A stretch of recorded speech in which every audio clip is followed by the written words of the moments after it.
Meu nome é Lucas e na época eu tinha 28 anos, morando sozinho em uma casa velha no interior de São Paulo, herdada da minha avó falecida. A casa era um casarão colonial, com paredes de taipa grossa, pisos de madeira que rangiam a cada passo e um sótão que eu nunca me atrevera a explorar direito. Eu trabalhava como professor de história em uma escola local e minha vida era monótona, previsível. Até aquela noite. Tudo começou com um sonho. Ou pelo menos eu pensei que fosse um sonho. Acordei no meio da madrugada, suando frio, com o coração disparado. No sonho, eu via uma mulher vestida de branco, com cabelos longos e pretos que cobriam o rosto, parada no pé da minha cama. Ela não se movia, mas eu sentia seus olhos perfurando a escuridão, me observando. Quando tentei me mexer, meu corpo estava paralisado, como se mãos invisíveis me prendessem ao colchão. Acordei gritando e por um segundo juro que vi uma sombra se dissipando no canto do quarto. Atribuí a fadiga. Tinha sido um dia longo na escola, corrigindo provas sobre a Inquisição espanhola. Ironia do destino, né? Mas na noite seguinte, o sonho voltou. Dessa vez, a mulher se aproximou. Eu ouvia sussurros, como se ela murmurasse em uma língua antiga, algo que soava como latim misturado com gemidos. Venit ad me, venit ad me, repetia, cada vez mais perto. Acordei novamente, mas agora com marcas no meu braço, arranhões finos, como unhas afiadas. Sangue seco escorria pela pele. Olhei no espelho e meu reflexo parecia distorcido, como se algo me olhasse de volta através dos meus próprios olhos. No dia seguinte, decidi investigar. Minha avó sempre falava de lendas da família, histórias de uma ancestral que fora acusada de bruxaria no século XVIII. Ela se chamava Isabela, e segundo os relatos antigos que eu encontrara em um baú no sótão, fora queimada viva na praça da vila por pactos com o demônio. Mas Isabela não morreu queimada, ela escapou, ou pelo menos foi o que a lenda dizia. Seu corpo nunca foi encontrado, apenas cinzas e um crucifixo derretido. Eu ri daquilo na época, mas agora eu sentia um arrepio ao pensar nisso. Comecei a notar coisas estranhas na casa. Objetos se moviam sozinhos. Um livro caía da prateleira no meio da noite. A porta do quarto se abria devagar, rangendo como um lamento. Uma vez, acordei com o som de passos no corredor, pesados, deliberados, como se alguém arrastasse correntes. Levantei-me, acendi a luz, mas o corredor estava vazio. No entanto, no chão havia pegadas úmidas, como se alguém tivesse saído de um banho ou de uma sepultura molhada pela chuva. Tentei ignorar, mas os sonhos pioraram. Agora, a mulher, Isabela, eu tinha certeza, não só se aproximava, como tocava em mim. Suas mãos eram geladas, como gelo derretendo na pele, e ela sussurrava segredos. Eu esperei tanto tempo. Você é o último da linhagem. Venha comigo. Acordava com mais marcas, hematomas no pescoço, como se tivesse sido estrangulado, e um cheiro de enxofre no ar, misturado com o odor de carne queimada. Desesperado, chamei um padre da igreja local. Padre João era um homem idoso, cético, mas ouviu minha história com olhos atentos. Ele veio à casa para uma bênção. Enquanto aspergia a água benta nos cômodos, murmurava orações em latim. No sótão, encontramos algo terrível. Um antigo espelho coberto por um pano empoeirado. Quando o padre removeu o pano, o vidro estava rachado e dentro dele, Deus.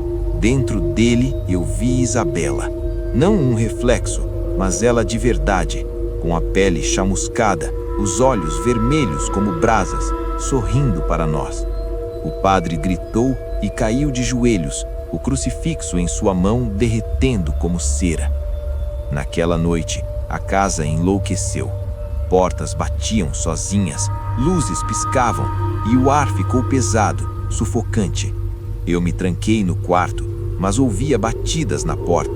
Não batidas normais, como se unhas rasgassem a madeira, arranhando devagar, paciente. Lucas, venha, complete o pacto. A voz ecoava na minha mente, não nos ouvidos. Tentei rezar, mas as palavras saíam erradas, invertidas, como se algo dentro de mim as distorcesse. Por volta das 3 da manhã, a hora do demônio, como dizem, a porta se abriu sozinha. Lá estava ela, materializada. Não mais uma sombra, mas real, o vestido branco sujo de fuligem, os cabelos emaranhados cobrindo um rosto deformado pelas chamas antigas. Seus lábios se moviam, mas o som vinha de dentro da minha cabeça.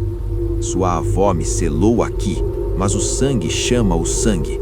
Você é o portal. Corri para o sótão, o único lugar que achava que poderia acabar com isso. Peguei o espelho rachado e o esmaguei no chão. Vidro voou para todos os lados, cortando minhas mãos. Mas em vez de sumir, Isabela riu. Um riso gutural, ecoando pelas paredes. Senti algo entrando em mim, como uma névoa cria invadindo meus pulmões. Meu corpo não era mais meu. Eu via através dos olhos dela. A vila em flamas, a multidão gritando, bruxa, o fogo lambendo minha pele. Não, a pele dela, nossas peles. Lutei para me libertar. Peguei um caco de vidro e o cravei no braço, na esperança de que a dor me ancorasse à realidade. Sangue jorrou, e com ele veio um grito sobrenatural que não era meu. A casa tremeu, como se um terremoto a abalasse. Caí no chão, exausto, e quando abri os olhos, o sol nascia. Isabela havia sumido, mas eu sabia que não para sempre. Desde então, vivo com medo. As marcas no meu corpo cicatrizaram, mas às vezes no espelho vejo um vislumbre dela no meu reflexo, um sorriso torto, olhos que não são meus.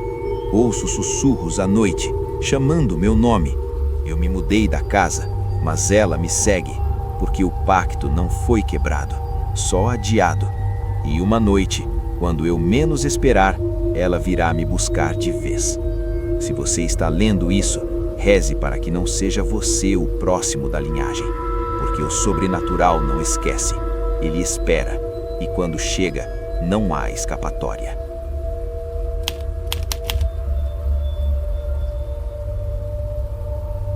Meu nome é Sofia, e na época eu tinha 32 anos, trabalhando como designer gráfica freelance em uma cidade pequena no litoral do Rio Grande do Sul. Eu morava em um apartamento modesto no centro, mas decidi me mudar para uma casa alugada na periferia, mais barata e isolada, cercada por um matagal denso que se estendia até o mar. A casa era antiga, construída nos anos 50, com paredes de tijolo aparente e um porão que cheirava a mofo e sal. O corretor mencionou que o lugar estava vazio há anos, mas eu ignorei. Precisava de paz para trabalhar. A primeira noite foi tranquila, exceto pelo som constante das ondas ao longe e o vento uivando nas árvores. Mas na segunda noite, acordei com um ruído estranho, um choro abafado, como de uma criança vindo do porão. Pensei que fosse o vento ou talvez um animal preso. Desci as escadas rangentes com uma lanterna do celular, o ar ficando mais frio a cada degrau. O porão era um caos de caixas velhas e móveis cobertos por lençóis empoeirados. Não havia nada lá, mas o choro parou assim que acendi a luz. Voltei para a cama, atribuindo ao cansaço da mudança. No dia seguinte, enquanto editava um projeto no laptop, ouvi risadas. Não risadas alegres, mas baixas, guturais, como se alguém zombasse de mim atrás da parede da sala. Parei o que estava fazendo e encostei o ouvido na parede. Nada, mas então um sussurro. Ela não sabe, ela não vê. Meu coração gelou. Corri para fora, pensando em vizinhos ou eco de rádio, mas a casa era isolada. O vizinho mais próximo ficava a 1 quilômetro. Quando voltei, encontrei meu laptop desligado, com uma mensagem na tela: "Bem-vinda ao lar." Eu não tinha digitado aquilo. Comecei a pesquisar a história da casa. No cartório local, descobri que pertencia a uma família nos anos 60, os Moreira. O pai, um pescador, enlouqueceu após um naufrágio e matou a esposa e os 2 filhos pequenos no porão antes de se enforcar. Os corpos foram encontrados dias depois, apodrecendo no calor úmido. A casa foi vendida várias vezes, mas ninguém ficava mais de um mês. Relatos de presenças e vozes enchiam os arquivos antigos. Eu ri nervosamente, superstição de interior. Mas naquela noite, os sonhos começaram. No sonho, eu era uma das crianças, uma menina de uns 7 anos, chamada Clara. Via o pai descendo as escadas do porão, os olhos vidrados, segurando uma faca enferrujada. Ele murmurava sobre o mar que chama, o mar que devora. Acordei gritando, com cortes superficiais nos braços, como se lâminas invisíveis tivessem me tocado. O sangue era real, pingando no lençol. No banheiro, ao lavar as feridas, o espelho embaçou sozinho e nele apareceu uma palavra traçada com dedo: "Fique." As manifestações pioraram. Objetos voavam, pratos se estilhaçavam na cozinha sem motivo, portas se trancavam sozinhas e o cheiro de água salgada podre impregnava o ar, como se o oceano invadisse a casa. Uma vez, enquanto tomava banho, a água quente virou gelada de repente e ouvi gargalhadas ecoando no cano. Saí correndo, nua e tremendo, e no corredor vi sombras, silhuetas de uma família, paradas, me observando. O homem alto com olhos vazios, a mulher com o pescoço cortado, as crianças com expressões de terror eterno. Desesperada, contatei uma médium que uma amiga me recomendou. Dona Margarida era uma senhora de 70 anos, com olhos penetrantes e um colar de contas pretas. Ela veio à casa ao entardecer, carregando incensos e sal grosso. Ao entrar no porão, seu rosto empalideceu. "Eles estão aqui", disse, ela tremendo. O pai fez um pacto com algo do mar, uma entidade antiga, que prometeu salvá-lo do naufrágio em troca de almas. Ele sacrificou a família, mas a entidade o enganou. Agora, eles estão presos e atraem os vivos para completar o ciclo. Enquanto ela realizava um ritual, acendendo velas e entoando preces, o caos explodiu. O vento uivou dentro da casa, apagando as velas. As paredes tremeram e vozes gritavam em uníssono: "Nosso lar, nosso sangue." Dona Margarida foi arremessada contra a parede por uma força invisível, quebrando o braço.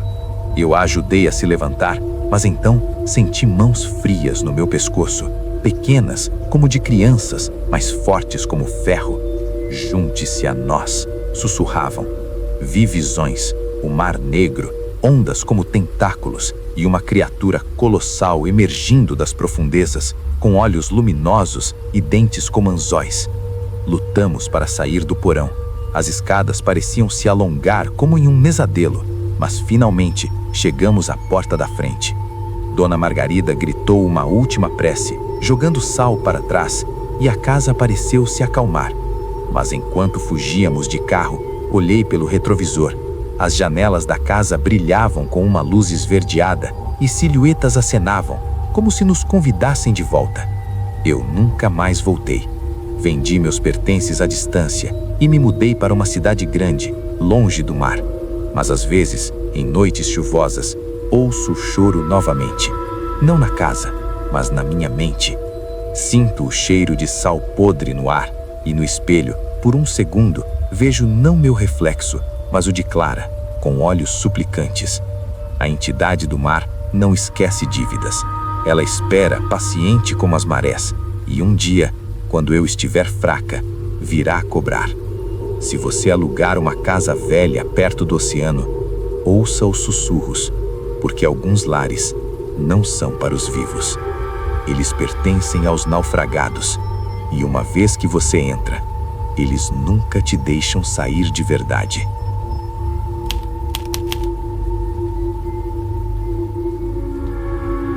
Era uma tarde nublada de primavera em 2024, quando o inferno se instalou na minha rotina. Meu nome é Rafael, e na época eu tinha 35 anos, vivendo como engenheiro de software em um condomínio moderno em Belo Horizonte, Minas Gerais. Meu apartamento era no 13º andar, ironia que eu nunca levei a sério, com vista para as montanhas e uma vida organizada. Trabalho remoto, academia 3 vezes por semana e noites jogando online com amigos. Nada de superstições ou crenças em fantasmas, até que comecei a receber as chamadas. A primeira veio de um número desconhecido, por volta das 23 horas. Atendi, pensando ser algum telemarketing atrasado. Do outro lado, só silêncio. Um silêncio pesado, interrompido por uma respiração rasa, como se alguém lutasse para respirar. Alô? Eu disse. Nada. Desliguei, irritado. Minutos depois, o telefone tocou de novo. Mesma coisa. Respiração e agora um gemido baixo, dolorido. Bloqueei o número, mas na manhã seguinte, meu celular mostrava 47 chamadas perdidas durante a noite, todas de números diferentes, mas com o mesmo prefixo, 000. No trabalho, tentei ignorar, mas comecei a notar padrões estranhos no meu código. Linhas que eu não escrevia apareciam. Comentários como, estou te vendo, ou venha para baixo. Achei que era um vírus ou um colega brincalhão hackeando meu repositório. Reinstalei o sistema, mudei senhas, mas à noite as chamadas voltaram. Dessa vez, uma voz, rouca, distorcida, como se falasse através de um tubo enferrujado. Rafael, desça, o elevador espera. Meu sangue gelou. Como sabiam meu nome? Liguei para a polícia, mas eles disseram que era trote comum e que rastrear números falsos era complicado. Pesquisei o condomínio online. Descobri fóruns obscuros sobre o prédio, construído nos anos 80 sobre um antigo cemitério indígena desenterrado durante as obras. Lendas falavam de espíritos inquietos, trabalhadores que morreram em acidentes inexplicáveis, quedas no poço do elevador, eletrocuções. Um caso em particular, em 1995, um morador chamado Eduardo se jogou do 13º andar, mas testemunhas juravam que ele foi puxado por mãos invisíveis. Seu corpo foi encontrado no subsolo, não no térreo, como se o elevador o tivesse engolido. Os sonhos começaram nessa noite.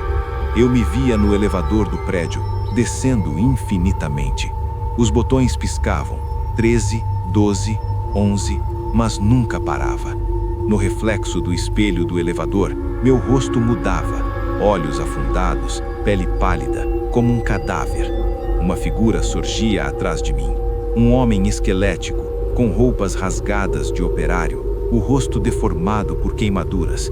Estendia a mão, sussurrando, junte-se a nós, o fundo nos chama.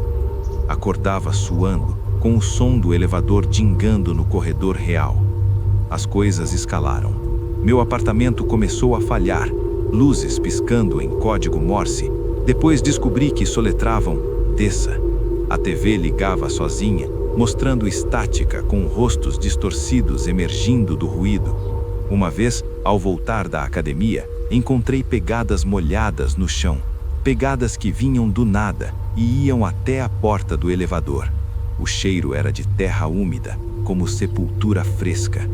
Tentei sair do prédio, mas o elevador parava em andares errados, abrindo para corredores vazios, onde ouvia ecos de risadas abafadas. Chamei um paranormal, um cara chamado Vitor, que se dizia caçador de assombrações. Ele veio com equipamentos, gravadores EVP, câmeras infravermelhas. No elevador, gravamos vozes. Ele é o próximo, o 13º. Vitor empaleceu. Isso é um vórtice, explicou. Os espíritos dos indígenas e dos trabalhadores se fundiram. Eles precisam de almas para equilibrar as mortes. Seu andar é o portal.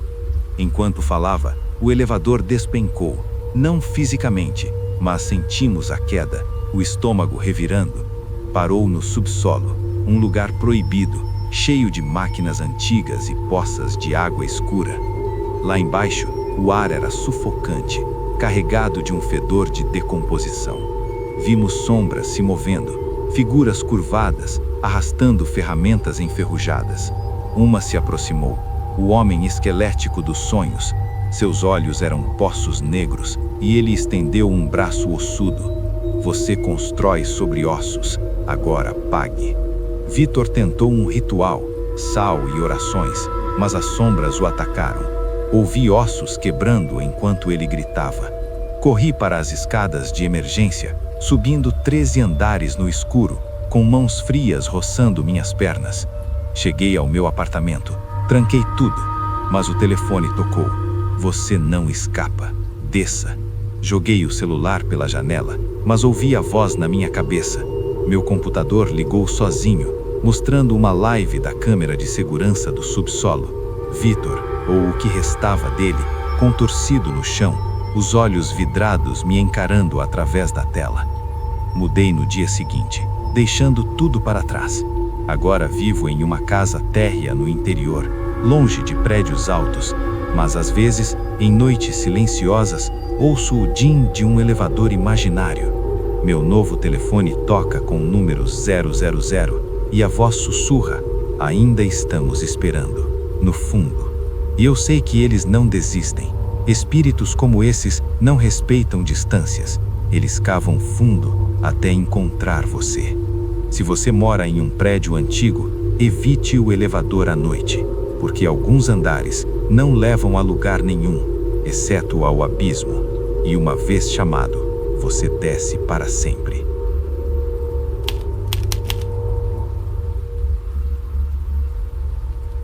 Meu nome é Ana Clara, e na época eu tinha 29 anos, trabalhando como enfermeira em um hospital público em Recife, Pernambuco. Minha vida era uma rotina exaustiva de turnos noturnos, cuidando de pacientes em estado crítico, lidando com a dor alheia e tentando não levar o peso para casa. Morava em um sobrado antigo no bairro de Boa Viagem, perto da praia, um lugar que eu amava pelo som das ondas que me embalava à noite. Mas tudo mudou quando herdei um relicário da minha tia-avó, falecida recentemente.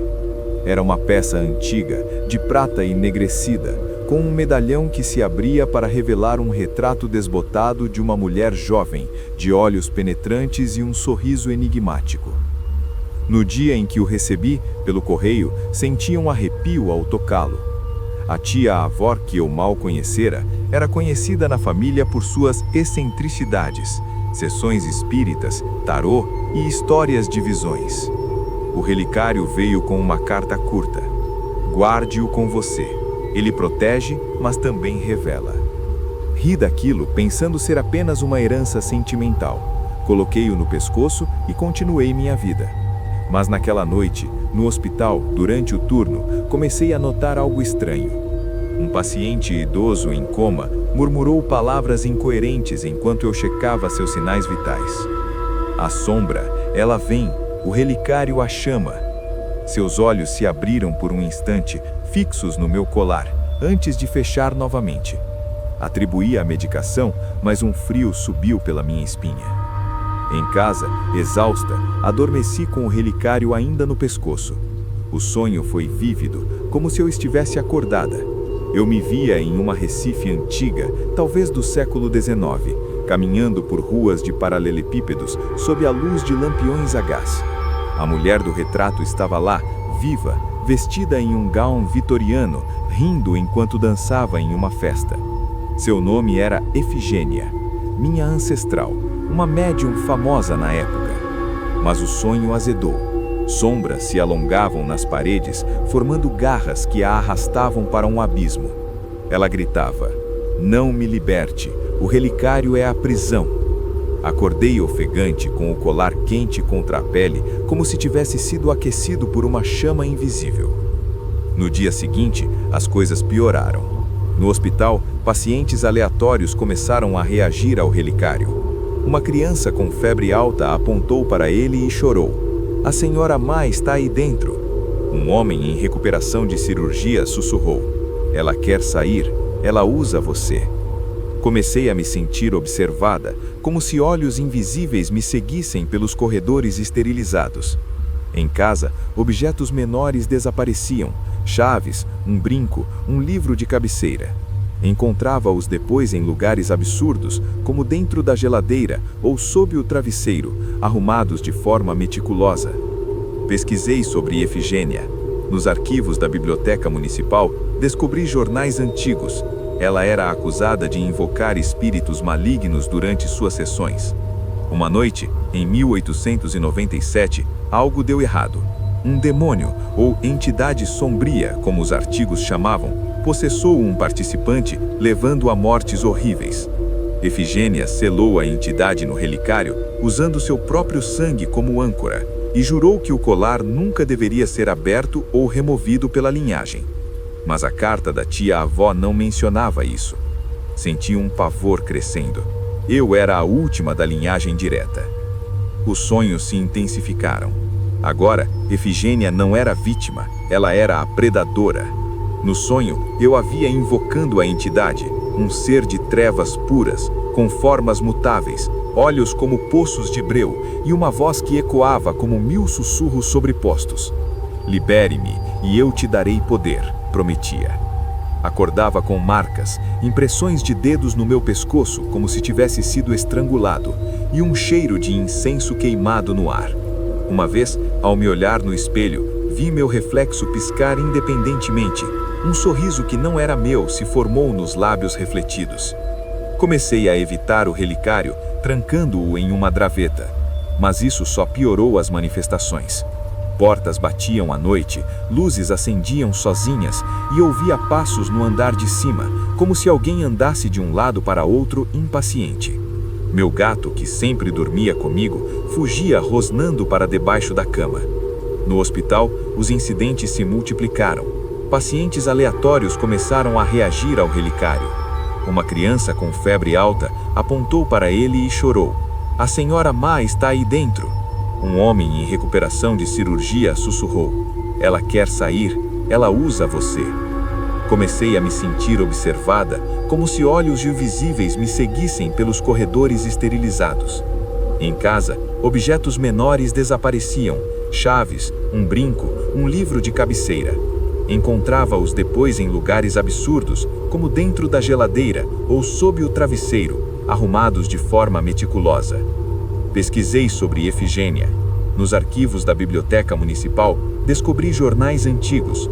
Ela era acusada de invocar espíritos malignos durante suas sessões. Uma noite, em 1897, algo deu errado. Um demônio, ou entidade sombria, como os artigos chamavam, possessou um participante, levando a mortes horríveis. Efigênia selou a entidade no relicário, usando seu próprio sangue como âncora, e jurou que o colar nunca deveria ser aberto ou removido pela linhagem. Mas a carta da tia-avó não mencionava isso. Senti um pavor crescendo. Eu era a última da linhagem direta. Os sonhos se intensificaram. Agora, Efigênia não era vítima, ela era a predadora. No sonho, eu a via invocando a entidade, um ser de trevas puras, com formas mutáveis, olhos como poços de breu e uma voz que ecoava como 1000 sussurros sobrepostos. "Libere-me e eu te darei poder", prometia. Acordava com marcas, impressões de dedos no meu pescoço como se tivesse sido estrangulado, e um cheiro de incenso queimado no ar. Uma vez, ao me olhar no espelho, vi meu reflexo piscar independentemente. Um sorriso que não era meu se formou nos lábios refletidos. Comecei a evitar o relicário, trancando-o em uma graveta. Mas isso só piorou as manifestações. Portas batiam à noite, luzes acendiam sozinhas e ouvia passos no andar de cima, como se alguém andasse de um lado para outro impaciente. Meu gato, que sempre dormia comigo, fugia rosnando para debaixo da cama. No hospital, os incidentes se multiplicaram. Pacientes aleatórios começaram a reagir ao relicário. Uma criança com febre alta apontou para ele e chorou. "A senhora Má está aí dentro." Um homem em recuperação de cirurgia sussurrou. "Ela quer sair, ela usa você." Comecei a me sentir observada, como se olhos invisíveis me seguissem pelos corredores esterilizados. Em casa, objetos menores desapareciam, chaves, um brinco, um livro de cabeceira. Encontrava-os depois em lugares absurdos, como dentro da geladeira ou sob o travesseiro, arrumados de forma meticulosa. Pesquisei sobre Efigênia. Nos arquivos da Biblioteca Municipal, descobri jornais antigos. Ela era acusada de invocar espíritos malignos durante suas sessões. Uma noite, em 1897, algo deu errado. Um demônio, ou entidade sombria, como os artigos chamavam, possessou um participante, levando a mortes horríveis. Efigênia selou a entidade no relicário, usando seu próprio sangue como âncora, e jurou que o colar nunca deveria ser aberto ou removido pela linhagem. Mas a carta da tia-avó não mencionava isso. Senti um pavor crescendo. Eu era a última da linhagem direta. Os sonhos se intensificaram. Agora, Efigênia não era a vítima, ela era a predadora. No sonho, eu a via invocando a entidade, um ser de trevas puras, com formas mutáveis, olhos como poços de breu e uma voz que ecoava como 1000 sussurros sobrepostos. Libere-me e eu te darei poder, prometia. Acordava com marcas, impressões de dedos no meu pescoço como se tivesse sido estrangulado, e um cheiro de incenso queimado no ar. Uma vez, ao me olhar no espelho, vi meu reflexo piscar independentemente. Um sorriso que não era meu se formou nos lábios refletidos. Comecei a evitar o relicário, trancando-o em uma graveta. Mas isso só piorou as manifestações. Portas batiam à noite, luzes acendiam sozinhas e ouvia passos no andar de cima, como se alguém andasse de um lado para outro impaciente. Meu gato, que sempre dormia comigo, fugia rosnando para debaixo da cama. No hospital, os incidentes se multiplicaram. Pacientes aleatórios começaram a reagir ao relicário. Uma criança com febre alta apontou para ele e chorou. "A senhora Má está aí dentro." Um homem em recuperação de cirurgia sussurrou: "Ela quer sair, ela usa você." Comecei a me sentir observada, como se olhos invisíveis me seguissem pelos corredores esterilizados. Em casa, objetos menores desapareciam, chaves, um brinco, um livro de cabeceira. Encontrava-os depois em lugares absurdos, como dentro da geladeira ou sob o travesseiro, arrumados de forma meticulosa. Pesquisei sobre Efigênia. Nos arquivos da Biblioteca Municipal, descobri jornais antigos. Ela era acusada de invocar espíritos malignos durante suas sessões. Uma noite, em 1897, algo deu errado.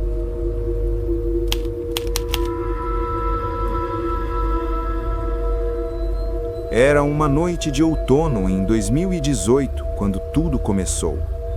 Eu morava sozinho em uma casa velha no interior de Minas Gerais, uma herança da minha avó que faleceu anos antes. A casa era isolada, cercada por mata fechada, e sempre ouvia histórias de assombrações na região, lendas de almas penadas, espíritos de escravos que vagavam pelas antigas fazendas. Eu nunca acreditei nisso. Sou engenheiro, racional, sempre explico tudo com ciência. Mas aquela noite mudou tudo. Tudo começou com um barulho estranho. Eu estava no sofá, lendo um livro sobre mecânica quântica, quando ouvi um arranhar na parede da sala. Achei que era um rato ou o vento batendo nas tábuas velhas. Levantei para checar, mas nada. Voltei ao sofá e o som veio de novo, mais insistente, como unhas raspando madeira. Olhei para o relógio, 00:30 em ponto. Meu coração acelerou um pouco, mas ri de mim mesmo. Imagina, homem feito com medo de barulho, pensei. Decidi ir dormir. Meu quarto ficava no andar de cima, um cômodo escuro com uma janela que dava para o quintal. Apaguei as luzes e me deitei.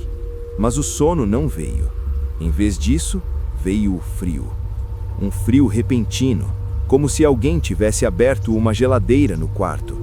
Meu corpo arrepiou inteiro e eu me cobri com o edredom. Foi aí que ouvi o sussurro, baixo, quase inaudível, como vento passando por uma fresta, mas com palavras: "Volte, volte para mim." Pulei da cama, acendi a luz. Nada. O quarto vazio, a porta fechada, a janela trancada. Meu peito batia forte, suor frio escorrendo pela testa apesar do ar gelado. Deve ser o vento, repeti para mim mesmo. Mas o sussurro veio de novo, mais claro. Você me abandonou. Agora eu volto para você. Meu Deus, aquilo não era vento. Era uma voz feminina, rouca, como se viesse de uma garganta seca há séculos. Corri para a janela e olhei para fora. A lua iluminava o quintal, e lá, no meio da grama alta, vi uma silhueta.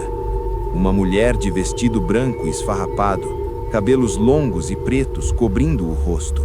Ela estava parada, imóvel, mas eu sentia os olhos dela em mim. Bisquei e ela sumiu. Alucinação, disse alto, tentando me convencer. Voltei para a cama, mas não dormi. Passei a noite em claro ouvindo passos leves no corredor, como pés descalços no assoalho rangente. No dia seguinte, tentei ignorar. Fui trabalhar, mas minha mente voltava para aquela visão. À noite, decidi pesquisar a história da casa. Minha avó nunca falava muito, mas eu lembrava de boatos sobre uma tia-avó que morreu jovem, noiva abandonada no altar. Ela se enforcou no sótão, segundo as lendas locais. Encontrei um velho diário no porão, amarelado pelo tempo. Nele, minha tia-avó, chamada Isabel, escrevia sobre um noivo que a deixou por outra. As últimas páginas eram rabiscadas. Ele vai pagar. Eu volto. Eu volto. Meu estômago revirou. Aquela voz, você me abandonou. Meu nome é Eduardo, mas o noivo dela se chamava Edmundo, parecido o suficiente para arrepiar. Naquela noite, o frio veio mais cedo. Eu estava na cozinha, preparando o jantar, quando os armários começaram a bater sozinhos. Bang, bang, como se mãos invisíveis os esmurrassem. Corri para a sala e vi a foto da família na parede girando devagar, como se alguém a torcesse. Parei na frente dela e o sussurro veio de trás de mim. Olhe para mim. Virei devagar e lá estava ela, no canto da sala. A mulher de branco, o rosto agora visível, pele pálida, olhos vazios como poços negros, boca torcida em um sorriso sem dentes. Ela estendeu a mão, unhas longas e sujas, e eu senti um puxão no peito, como se algo me arrastasse para ela. Gritei e corri para o quarto, trancando a porta. Mas portas não param fantasmas. Ouvi arranhões na madeira e a maçaneta girando sozinha. Passei horas encolhido na cama, rezando pela manhã. Mas o pior veio de madrugada. Acordei com peso no peito, literalmente. Ela estava em cima de mim, o corpo frio como gelo, os cabelos caindo no meu rosto como teias de aranha. Seus olhos negros me fitavam, e ela sussurrava: agora você é meu, para sempre. Tentei me mover, mas estava paralisado, como em um nesomário acordado. Senti sua respiração podre no meu pescoço e algo gelado escorrendo pela minha pele. Lágrimas? Sangue? Não sei. Consegui gritar, e o peso sumiu. Levantei correndo, peguei as chaves do carro e fugi dali. Dirigi a noite toda até a casa de um amigo na cidade vizinha. Ele me achou pálido, tremendo, e eu contei tudo. Ele riu no começo, mas viu o terror nos meus olhos e me deixou ficar. Dias depois, voltei com um padre para benzer a casa. Ele sentiu algo ruim ali. Rezou, aspergiu água bendita, mas enquanto ele orava, ouvi risos baixos ecoando nas paredes, como se ela zombasse. Vendi a casa por qualquer preço e me mudei para um apartamento na capital. Nunca mais voltei, mas às vezes, nas noites frias, sinto um arrepio e ouço um sussurro distante. Volte, volte para mim. E me pergunto se ela me seguiu. Se um dia, quando eu menos esperar, ela vai aparecer no espelho atrás de mim ou deitada ao meu lado na cama. Porque fantasmas não desistem, eles esperam. E o meu ainda me espera.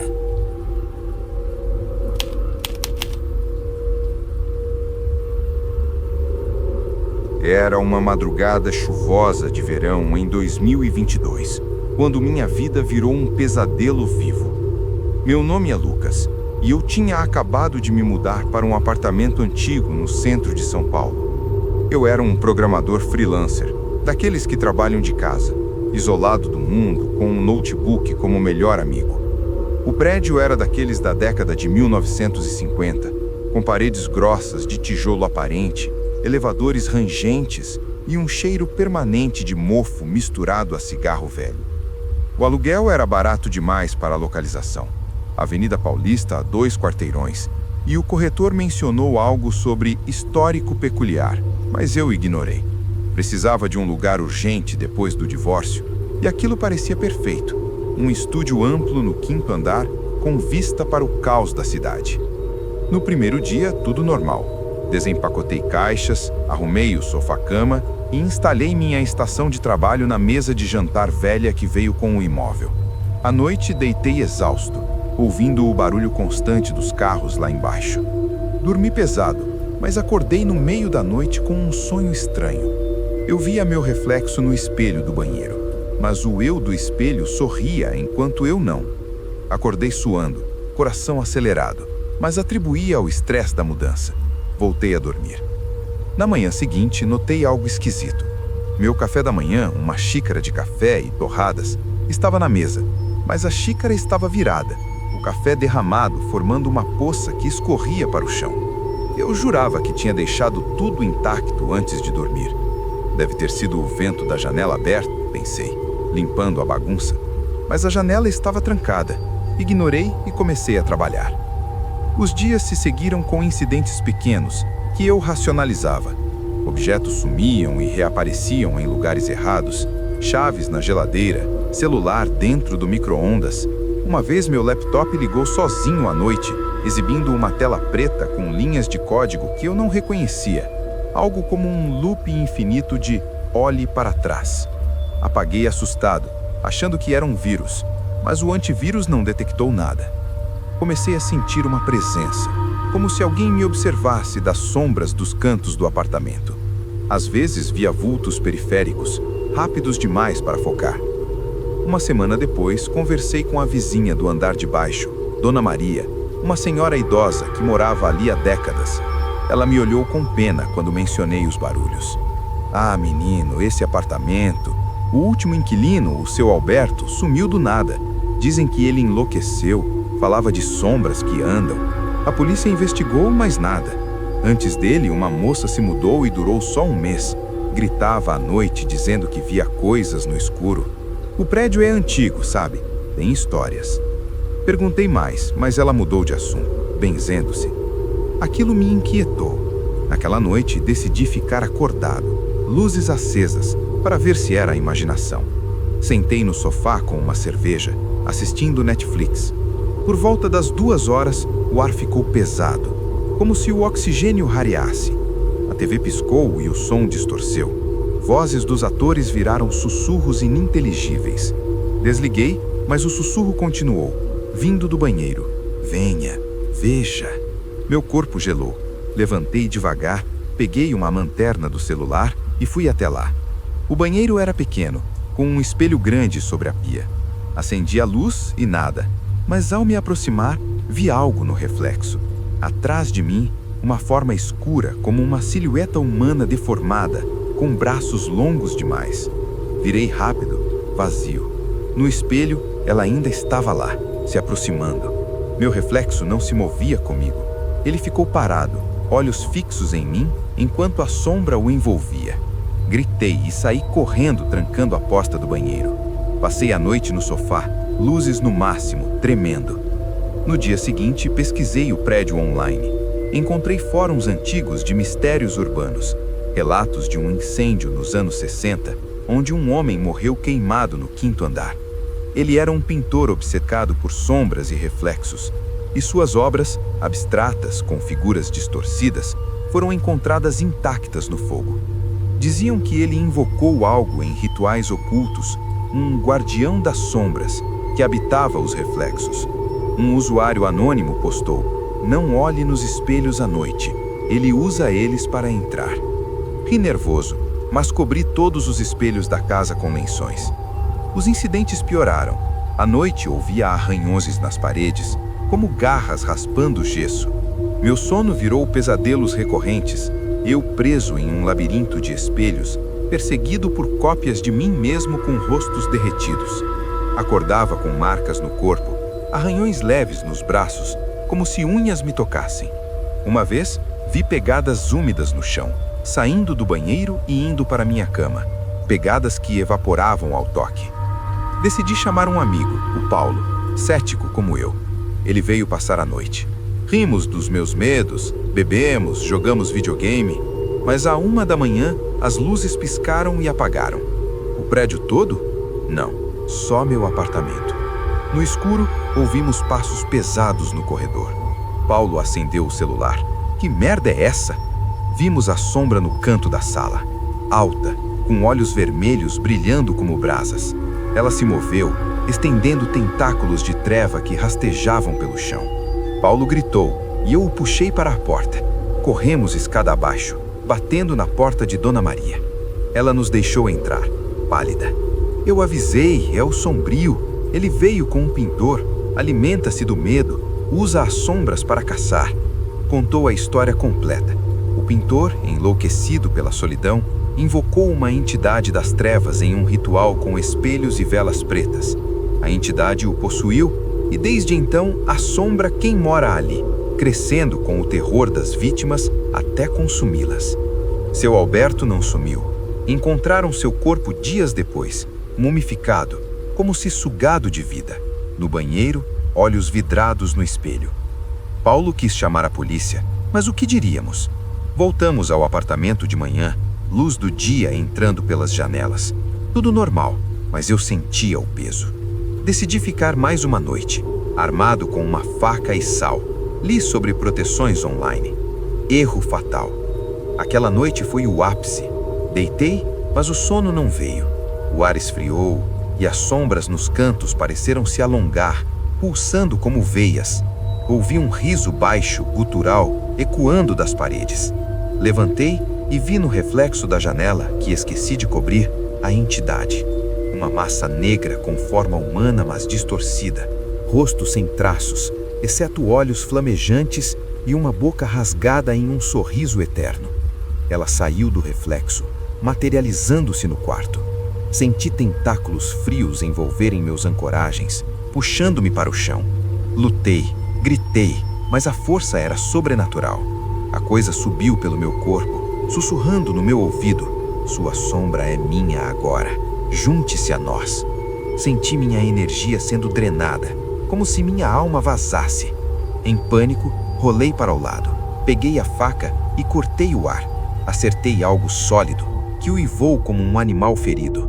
A entidade recuou para as sombras, mas não antes de rasgar minha pele no braço, deixando uma ferida profunda que sangrava preto. Corri para fora, descalço pela rua chuvosa, até um hotel próximo. Passei dias lá, curando o ferimento que infeccionava estranhamente, com veias escuras se espalhando. Consultei um pai de santo recomendado por Dona Maria. Ele fez um ritual de limpeza, queimando ervas e rezando orações antigas. Disse que a entidade era um egum, um espírito vingativo preso ao lugar, atraído por almas solitárias como a minha. Abandonei tudo no apartamento: roupas, móveis, laptop. Mudei para o interior, uma casa nova em uma cidadezinha calma. Mas as sequelas ficaram. Às vezes, em noites escuras, vejo minha sombra se mover sozinha, esticando-se mais do que deveria. Ouço sussurros nos cantos vazios: volte, as sombras esperam.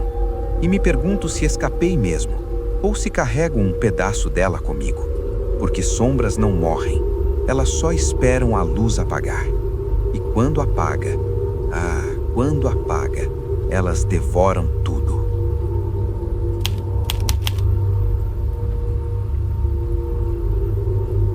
Meu nome é Helena, e na época eu era uma historiadora amadora, obcecada por antiguidades e folclore brasileiro. Morava em uma pequena cidade no litoral do Rio Grande do Sul chamada Torres, conhecida pelas praias e falésias imponentes. Eu tinha herdado uma loja de antiguidades do meu tio-avô, um colecionador excêntrico que viajava o mundo atrás de relíquias. A loja ficava em um casarão colonial no centro histórico, com um porão abarrotado de caixas empoeiradas, móveis entalhados e objetos que pareciam sussurrar segredos do passado. Eu amava aquilo, o cheiro de madeira velha, o mistério de cada peça. Mas uma caixa em particular mudou tudo. Tudo começou quando eu organizei uma remessa que meu tio havia deixado antes de morrer em um acidente misterioso na Amazônia. Entre vasos incas e máscaras africanas, encontrei uma boneca de porcelana antiga, do tamanho de uma criança de uns 3 anos. Ela era linda e perturbadora, vestido de renda amarelada, cabelos loiros cacheados, olhos de vidro azul que pareciam seguir você. No fundo da caixa, um bilhete amassado em português arcaico. Cuidado com a menina dos olhos vazios. Ela vê o que não deve e toma o que deseja. Ri, achando que era uma lenda inventada para valorizar a peça. Coloquei-a na vitrine principal com uma plaquinha. Boneca europeia, século XIX, R$ 500. Naquela noite, fechei a loja e subi para o andar de cima. Meu gato, o Pretinho, miava inquieto, olhando para a escada que levava à loja. Ignorei e fui dormir. Acordei por volta das 3 da manhã com um som infantil, uma risadinha aguda como de uma criança brincando. Meu coração pulou, morava sozinha e a cidade estava silenciosa. Levantei, acendi a luz e desci. A loja vazia, portas trancadas, mas a boneca, ela não estava na vitrine. Encontrei-a no chão, deitada de bruços, como se tivesse caído. Deve ter sido o vento, pensei, recolocando-a no lugar. Voltei para a cama, mas o sono veio entrecortado por sonhos estranhos. Eu via a boneca viva, correndo pelos corredores, seus olhos piscando. No dia seguinte, abri a loja e uma cliente idosa entrou, olhando diretamente para a boneca. "Onde você achou isso, menina? Essa é a boneca maldita de Porto Alegre. Dizem que pertenceu a uma família nobre no século XIX. A filha deles morreu afogada e a mãe, enlouquecida, mandou fazer uma réplica exata. Mas algo deu errado. O artesão era um bruxo e infundiu a alma da menina na porcelana. Quem a possui, bem, perde um pedaço de si." Ela saiu sem comprar nada, me deixando arrepiada. Pesquisei online histórias antigas de donos que enlouqueciam, relatando visões de uma criança fantasma, roubando memórias e vitalidade. Um artigo mencionava que a boneca escolhia suas vítimas, atraindo-as com inocência, para depois devorá-las por dentro. Tentei vender rápido, mas ninguém queria. À noite os sons pioraram. Ouvi passinhos leves no assoalho, como pés pequenos correndo. Meu gato sumiu. Encontrei-o no porão, morto, com olhos vidrados de terror. Chorei enterrando-o no quintal, mas senti olhos em mim. Naquela madrugada, vi pela primeira vez uma sombra infantil no corredor, parada à porta do meu quarto. Pisquei e sumiu. No espelho do banheiro, meu reflexo parecia mais pálido, com olheiras profundas que não lembrava de ter. Os dias viraram um tormento. Comecei a esquecer coisas, nomes de amigos, datas importantes, até minha própria infância. Acordava com dores de cabeça lancinantes, como se algo cavasse minha mente. Uma noite, ouvi choramingos vindos da loja. Desci e encontrei a boneca fora da vitrine novamente, sentada em uma cadeira antiga, com as mãozinhas cruzadas no colo. Seus olhos, juro que brilhavam no escuro. Sentei na frente dela, hipnotizada. "O que você quer?" sussurrei, e ouvi uma voz infantil na minha cabeça. "Quero ser você. Quero viver de novo." Pulei para trás, coração na garganta. Corri para cima, trancando tudo. Mas Ana invadiram sonhos. Eu era a menina afogada, sentindo a água fria encher meus pulmões, gritando por mamãe.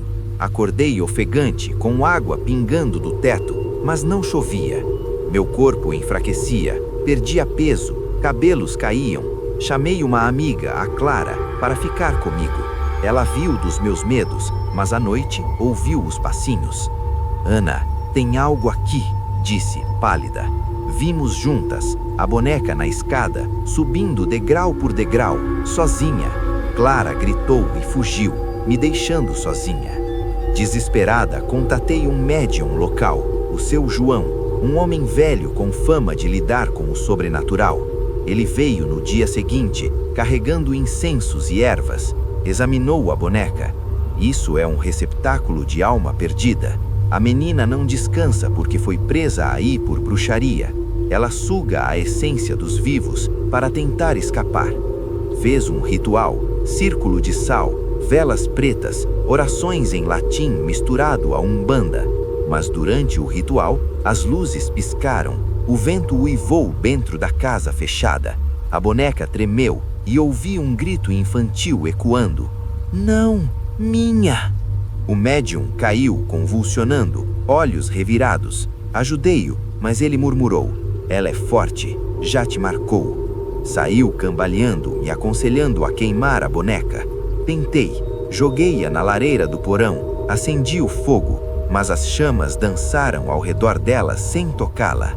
Em vez disso, o fogo se espalhou e vi formas no fumo, rostos de crianças gritando.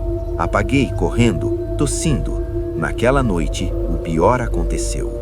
Deitei exausta, mas acordei paralisada. Meu corpo não respondia. Senti mãozinhas frias subindo pelas minhas pernas, como porcelana gelada. A boneca estava na cama, rastejando sobre mim, seus olhos vidrados nos meus. Agora sou eu, sussurrou a voz na minha mente. Senti memórias fluindo para fora. Minha infância na praia, o primeiro amor, o dia da formatura, tudo indo para ela. Meu corpo esquentava, como se vida pulsasse nela. Gritei internamente, lutando contra a paralisia. Com esforço sobre-humano, rolei da cama, caindo no chão. A boneca quicou para longe, mas ouvi risos multiplicados, como várias crianças. Corri para o porão, peguei um martelo da caixa de ferramentas do tio. Voltei e esmaguei a boneca. Porcelana voando, olhos se estilhaçando. Cada golpe ecoava com gritos agudos, como almas se libertando. Quando terminei, o ar limpou, o frio sumiu, mas pedaços da boneca se mexiam sozinhos, tentando se recompor. Joguei tudo em uma caixa, enterrei no quintal profundo, sob uma camada de sal e pedras. Mudei-me dali semanas depois, vendendo a loja por nada. Hoje moro em um apartamento moderno em Porto Alegre, longe de antiguidades. Mas as sequelas ficaram, buracos na memória, noites em que ouço risadinhas distantes ou vejo sombras infantis nos cantos. Às vezes, em sonhos, sou a boneca, presa em porcelana fria, olhando o mundo através de olhos vazios. E me pergunto se quebrei mesmo a maldição ou se um pedaço dela vive em mim, esperando crescer. Porque objetos amaldiçoados não morrem, eles se infiltram, se escondem, e um dia, eles voltam a brincar.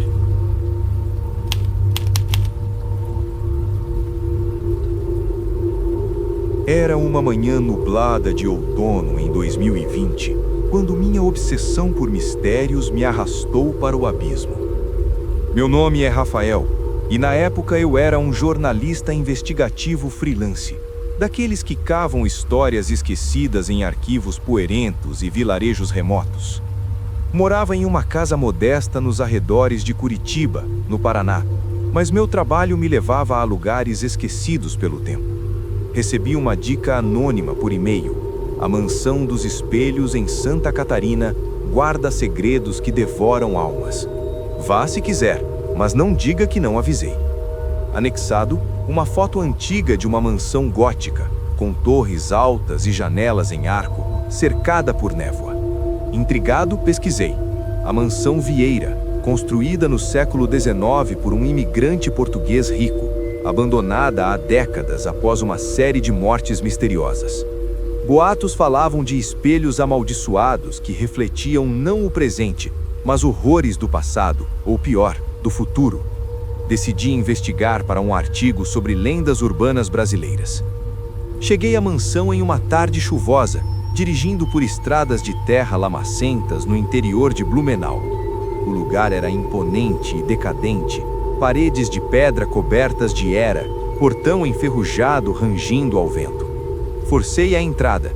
Não havia cadeados, como se o lugar convidasse intrusos. O ar dentro era pesado, cheirando a mofo e algo metálico, como sangue velho. Meu celular perdia sinal intermitente, mas gravei um áudio. Aqui é Rafael, entrando na mansão Vieira. Vamos ver se as lendas são verdadeiras. O saguão principal era vasto, com um lustre pendurado como uma aranha gigante, coberto de teias. No centro, um espelho enorme, do chão ao teto, emoldurado em ouro enegrecido. Olhei meu reflexo, eu mesmo, molhado da chuva, com a câmera na mão. Mas algo estranho, no reflexo, a sala parecia mais limpa, com móveis intactos que na realidade estavam apodrecidos. Pisquei, e tudo normalizou. Ilusão de ótica, murmurei, prosseguindo. Explorei os quartos do andar térreo, uma biblioteca com livros mofados sobre ocultismo, um salão de baile com piso rachado. Em cada cômodo, espelhos, dezenas deles, de tamanhos variados, alguns cobertos por lençóis amarelados. Puxei um lençol em um quarto de hóspedes. O espelho revelou não meu rosto, mas uma mulher vestida de época, chorando, com mãos ensanguentadas. Virei rápido, quarto vazio. Meu coração acelerou, gravei. Primeiro avistamento. Pode ser poeira no vidro, mas o ar esfriou e ouvi um soluço distante. Subi as escadas rangentes para o segundo andar. Lá, um corredor longo ladeado por espelhos, como um labirinto de reflexos infinitos. Caminhei devagar, sentindo olhos em mim. Em um dos espelhos, vi meu reflexo andar mais devagar que eu, como se atrasado. Parei. Ele continuou, virando-se para me encarar com um sorriso que eu não fazia. "Que porra é essa?" exclamei, recuando. O reflexo piscou e sumiu. Corri para o quarto principal, trancando a porta, mas portas velhas não seguram nada. No quarto, uma cama com dossel podre e no canto, um espelho oval com moldura entalhada em motivos demoníacos. Sentei na cama para me acalmar, revisando as gravações. Foi aí que ouvi sussurros, vozes múltiplas, sobrepostas, falando em português antigo. Ele veio, como os outros, vamos mostrar a verdade. Levantei, e no espelho vi não eu, mas uma cena, o construtor da mansão, Vieira, em 1890, realizando um ritual. Ele cortava a palma da mão, pingando sangue no vidro, invocando espíritos dos reflexos para a imortalidade. A cena mudou, Vieira envelhecendo rápido, gritando quando seu reflexo o puxava para dentro do espelho. Apaguei a lanterna do celular, mas a visão continuou, iluminada por uma luz etérea. Meu reflexo apareceu ao lado de Vieira, sendo arrastado também. Gritei e cobri o espelho com um cobertor. Os sussurros pararam, mas o quarto gelou, condensação formando no ar. Saí dali, mas no corredor, todos os espelhos agora mostravam cenas horríveis. Mortes passadas da mansão, uma mulher se enforcando, um homem caindo das escadas, crianças afogadas numa banheira invisível. E em cada uma, um reflexo meu observava, como se eu estivesse lá. Desci correndo, mas a mansão parecia maior, corredores se alongando. Tropecei num tapete e caí de cara num espelho pequeno na parede. Meu nariz sangrou e o sangue tocou o vidro. Foi o erro. O espelho pulsou, como vivo, e senti um puxão, como se mãos invisíveis me arrastassem para dentro. Lutei, mas vi meu corpo no reflexo se dissolver, virando sombra. Consegui me soltar, correndo para o saguão. Lá, o espelho grande agora mostrava uma versão futura de mim. Velho, magro, olhos vazios, preso num mundo espelhado, batendo no vidro pedindo socorro. Pânico total. Peguei uma cadeira e quebrei o espelho grande, estilhaços voando, cada pedaço refletindo fragmentos de horrores. Mas em vez de acabar, os sussurros viraram risos, ecoando pela casa. "Você nos libertou, agora estamos livres." Saí correndo para o carro, dirigindo como louco pela estrada escura. Cheguei em casa de madrugada, trancando tudo, cobrindo espelhos com toalhas. No dia seguinte, tentei escrever o artigo, mas as gravações estavam corrompidas, só estática com vozes sussurrando meu nome. Pesquisei mais sobre a mansão, relatos de exploradores que sumiram, corpos encontrados mumificados, olhos fixos como se vendo algo além. Um historiador local me contou por telefone. Vieira era um alquimista. Ele acreditava que espelhos capturam almas. O ritual prendeu espíritos nos vidros e eles famintos por vida. Quem quebra, liberta eles para o mundo real. Aquela noite, em casa, ouvia rascunhos no banheiro. Entrei, o espelho embaçado, e nele escrito com dedo: "Estamos com você". Limpei, mas vi reflexos extras, figuras sombrias atrás de mim. Virei, nada, mas o ar gelou e senti toques frios na nuca. Comecei a ver coisas, no retrovisor do carro, rostos desconhecidos, na tela do computador, olhos piscando. Meu corpo enfraquecia, dores de cabeça, visões borradas, como se minha essência vazasse. Chamei um padre, o Padre Miguel, especialista em exorcismos.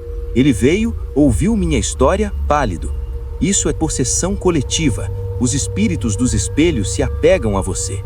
Fez um ritual na minha casa, cruzes, água benta, incensos. Durante, objetos voaram, luzes explodiram. Ouvi gritos: "Ele é nosso!" O padre caiu, nariz sangrando, mas completou: "Eles estão fracos fora da mansão, mas voltam se você se aproximar de reflexos." Queimei as fotos, deletei arquivos, mudei para uma cabana no mato, sem espelhos. Uso um balde para me barbear, evito superfícies reflexivas. Mas as sequelas persistem. Noites em que ouço sussurros em poças de água, vejo formas em janelas embaçadas. Uma vez, em um lago próximo, meu reflexo piscou sozinho. E sonhos, estou preso num mundo de vidro infinito, batendo nas paredes enquanto espíritos riem. Me pergunto se libertei mesmo algo maior, se os espíritos da mansão agora vagam livres, caçando almas em reflexos alheios, porque espelhos não mentem, eles revelam verdades que devoram. E a minha? A minha ainda reflete o horror que eu trouxe comigo.